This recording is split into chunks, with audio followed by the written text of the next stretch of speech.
Hello, algebra students. Today we are going to continue lesson 6.3, which is all about exponential growth and decay. And one of the formulas that we didn't talk about on the first day of 6.3 was this compound interest formula. So today we're going to focus on compound interest.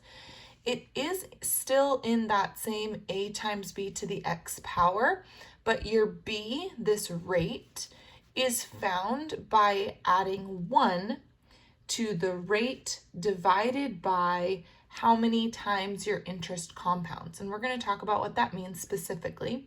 And the exponent becomes that number of times it's compounded times the number of years that it's compounded. So when you plug it in, the formula looks very complicated, but once you simplify that, it looks exactly like an exponential function. And these will be growth functions because when you're compounding interest, that is adding to your function. So I just really quickly want to write down the formula that we're going to use for compound interest and just define what each of those variables is, and then we'll talk about what the n is in this formula.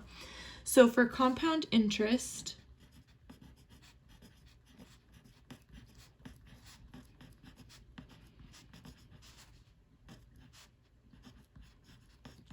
the formula is A equals P times 1 plus R over N raised to the NT power. Okay, so the A is going to be what we're looking for usually. That's the amount of money total.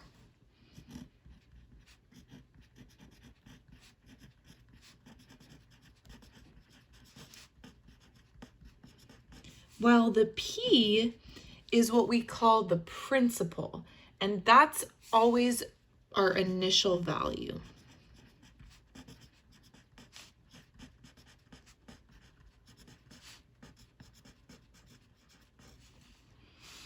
And then we have the R, which is the rate. And again, they're going to give us that in a percentage. And so we want to make sure that we change that to a decimal to use it in our formula. And then we have the N and the T. The T stands for the time, and usually that's talking in number of years. Sometimes it'll talk about like in a number of months or a number of weeks as well, but most of the time it's years. And then the N is the number of periods. And what this means is that is the number of times it compounds per year.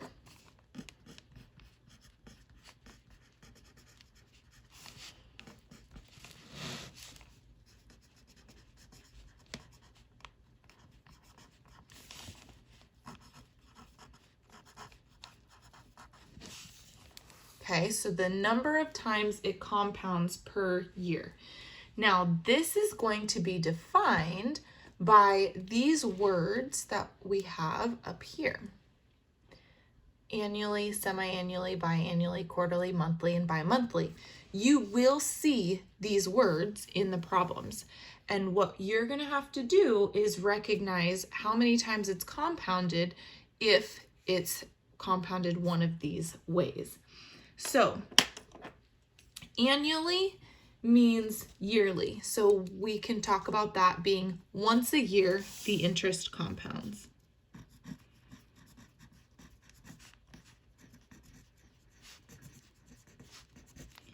So if that's the case, then our N is 1 because it's going to happen one time per year. Whereas semi-annually is semi means half. So this is half a year. So this is saying like every 6 months. So this would be twice per year. So N would equal 2. biannually is every 2 years or every other year.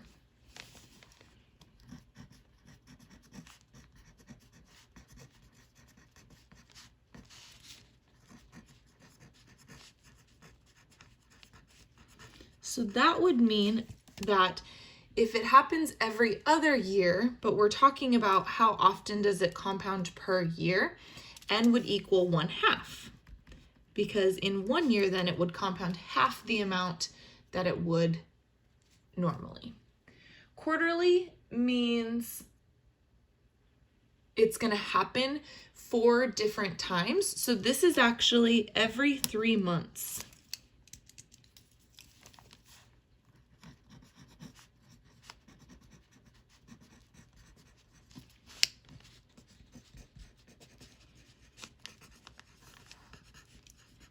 And 4 times per year means that n is going to equal 4. Monthly means obviously every month, which is 12 times per year. So n equals 12. And then bi-monthly is similar to bi-yearly. That happens every other month. So every 2 months.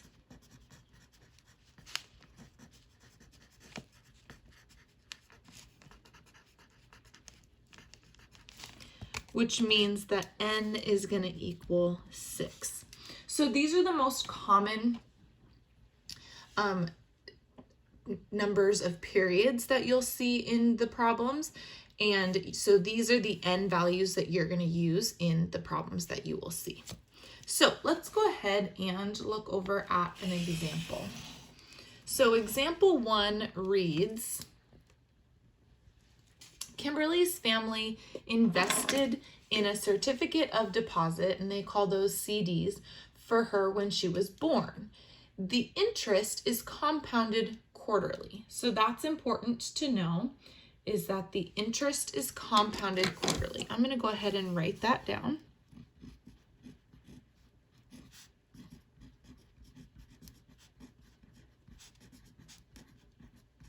Okay, and that tells us that our n is going to be equal to 4.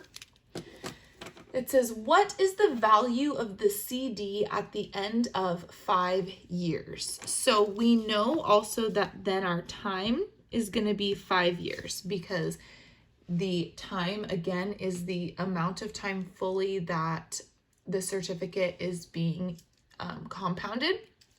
And then there is a picture of a certificate of deposit, and it has the initial amount of $3,000. So our principal is $3,000, and our rate for the interest is at 8%. So our R is 8%, which if I write that as a decimal, that is 0.08. And they are wondering what will be the value at the end. So what is our A value? So what we're going to do is we're going to plug these values that we know into the compound interest formula, and we're going to use our calculator to help us figure all of that out and get our answer. So A is equal to 3,000, which is our principal, times 1 plus our rate, which I know is 0.08, divided by the number of times it's compounded. So divided by 4. And then it's raised to the, again, the number of times it's compounded, 4, power, but that is also being multiplied by the number of years, so times 5. Okay, so if we simplify this a little bit, what we get is that A is equal to 3,000, and I'm going to divide 0.08 by 4, and I get 0.02, and then I add 1 to it, so I get 1.02 raised to the 20th power. So if I plug the exponents into my calculator, first I get A equals 3,000 times 1.485. And then when I multiply that, I get $4,457.84. So at the end of 5 years, her certificate of deposit is going to have $4,457.84. So the next example is a similar one, but they're asking us to compare two different number of periods. So it says, will the value of Kimberly's CD be greater after 15 years? Okay, so I'm going to make a note of that. We're using the time of 15 now. If it is compounded annually rather than quarterly. So what we're going to do is we're going to compare when it's compounded quarterly for 15 years and when it's compounded annually for 15 years. So we'll start with the quarterly because we already used the numbers here. So I'm going to say n equals 4, and then we still have our p equals 3,000 and our rate is 8%. So I'm actually going to use this formula, but instead of having my exponent of 20, it's going to be 4 times 15. So I have the amount equals 3,000 times 1.02, but instead of raising it to the 20th power, I'm going to raise it to the 4 times 15th power, which is 60.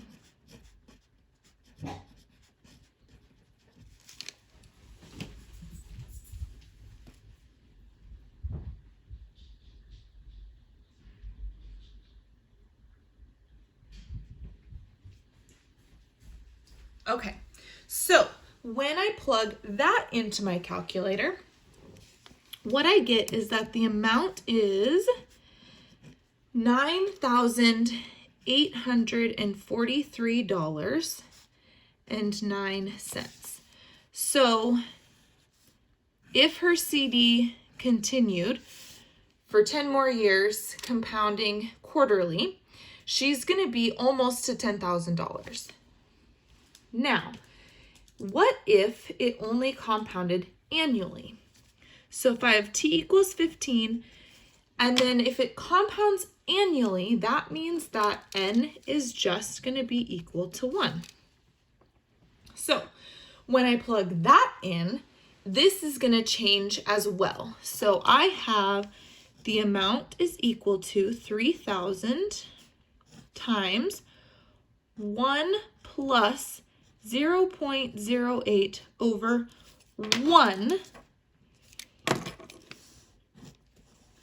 to the 1 times 15 power. So my exponent is going to be 15, and when I divide 0.08 by 1, my rate is actually going to be higher than it was over here. So I'm going to simplify this. So it's 1.08 to the 15th. So my rate is higher inside the parentheses, but my exponent is lower. So when I plug that into my calculator, I get that the amount is $9,516.51. So it will be better for them to compound it quarterly because she's going to make more money this way. And the reason for that is because the exponent being multiplied by 4 is what's going to get that number higher than if you just have a greater rate, because the rate is not that much greater. So I'm going to kind of draw a little line here. We're going to be done with our compound interest problems for the time being. And what we're gonna do is write down the rate of change formula, because we're gonna just transition just a little bit. And we're still gonna be talking about exponential growth, but we're gonna be talking about the change in the exponential growth functions and like how fast is it increasing at different places. So rate of change, remember, is just slope. So we're going to still use that slope formula, y2 minus y1 over x2 minus x1. Okay, because we can find the rate of change between multiple data points on a line that is not linear, and it will give us that like average rate of change. So it won't be exact, but it will give us an average rate of change. So what we need to know is that the number of pica in a region is decreasing. So this is going to be a decay function.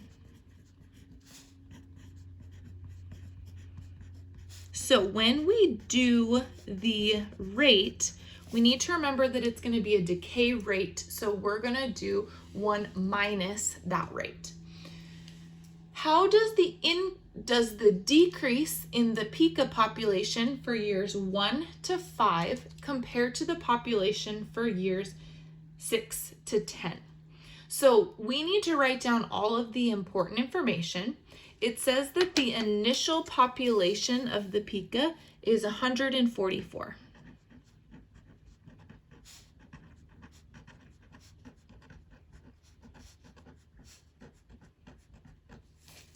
And it says that the population is decreasing by 8% per year. So my rate is 0.08. But remember, my decay factor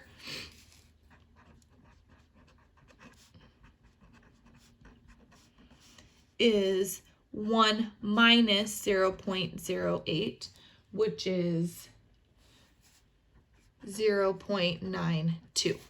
Okay, so what we're going to do is write the exponential decay function for this situation, and then we're going to use that to find the rate of change and compare between years 1 to 5 and years 6 to 10. So my exponential function is f of x equals my initial value, so 144, times my rate 0.92 to the x power. And remember, x is going to be the number of years.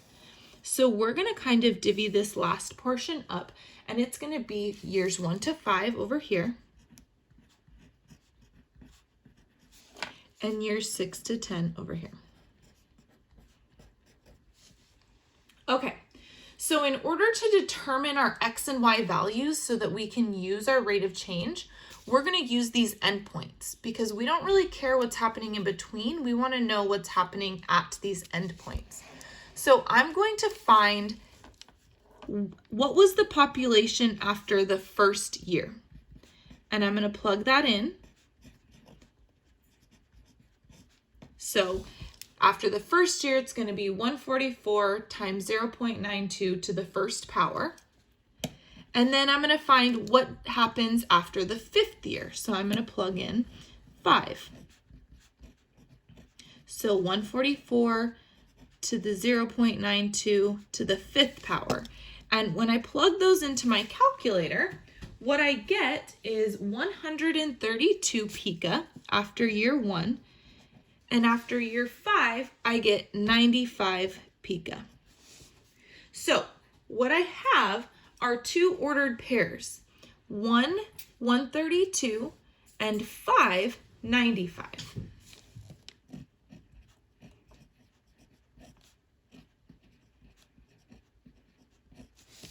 And these 2 ordered pairs allows me to plug into my rate of change formula here. So I'm going to go ahead and do that. So 95 minus 132 over 5 minus 1. And this is negative 37 over 4, which simplifies to negative 9.25 pica. So just as a general statement, what this is saying is that the population decreases by 9 pica per year.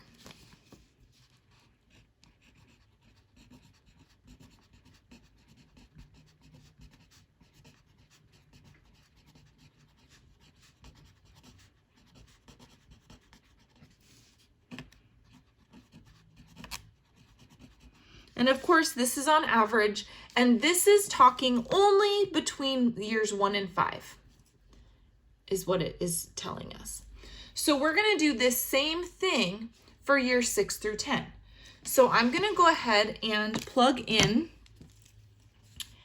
6 to my function and 10 to my function.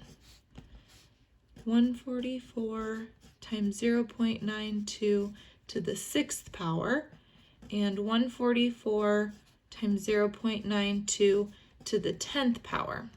And when I plug those into my calculator, I get 87 and 63. So I have two ordered pairs, 6, 87 and 10, 63. And again, I'm going to use that rate of change formula to help me determine how it's decreasing. So 87 minus 63 over 6 minus 10, which is negative 24 over 4, which is negative 6. So this is telling us that the population is going to decrease by 6 pica per year in that time frame.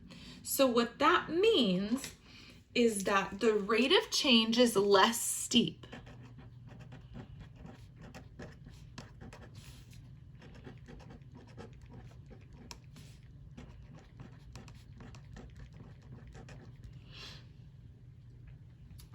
So it's decreasing at a slower rate.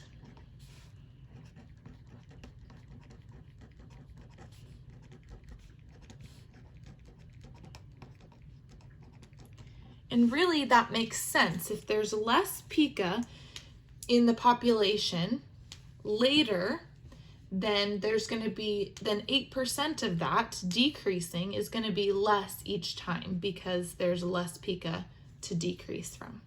So that's the second day of lesson 6.3, growth and function, or growth and decay functions. And we did a little bit of application for it as well.